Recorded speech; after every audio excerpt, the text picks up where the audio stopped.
Avant de vous expliquer le fonctionnement d'une centrale électrique, il faut savoir qu'est-ce qu'une centrale hydroélectrique et l'hydroélectricité. Pour commencer, une centrale électrique est un ensemble industriel qui sert à transformer l'énergie naturelle de l'eau, comme les lacs et les rivières, en énergie mécanique et ensuite en électricité. L'hydroélectricité, elle, est l'électricité produite par l'énergie hydraulique. Au Québec, Hydro-Québec utilise la force motrice de l'eau afin de produire de l'électricité pour toute la province.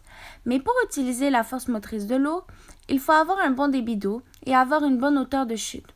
Plus la hauteur de la chute sera grande et plus l'énergie augmentera. Pour un débit d'eau suffisant, plusieurs compagnies comme Hydro-Québec vont construire des barrages immenses qui ensuite permettront de contrôler le débit de l'eau. En plus de vannes qui permettront l'ouverture et la fermeture du passage de l'eau. Ces barrages serviront aussi de réservoirs afin de conserver une énorme quantité d'eau.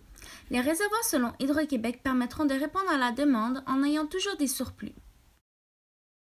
Après avoir passé par les vannes, l'eau sera dirigée vers un tuyau de métal appelé conduite forcée qui dirigera l'eau vers des turbines ayant la forme de grandes hélices. Les palmes seront alors actionnées par le mouvement de l'eau.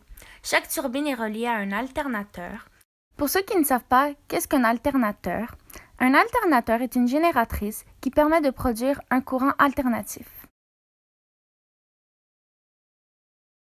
Bref, retournons à nos alternateurs qui sont composés de plusieurs pièces dont la plus importante, le rotor, la pièce mobile, et le stator, la pièce fixe.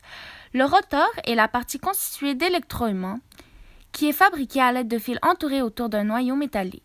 Lorsqu'il est en rotation, il émet un courant électrique. Pour ceux qui ne savent pas qu'est-ce qu'un courant alternatif, c'est un courant électrique dans lequel les électrons circulent dans un mouvement de va-et-vient. Le courant va ensuite passer dans un transformateur afin d'augmenter la tension du courant.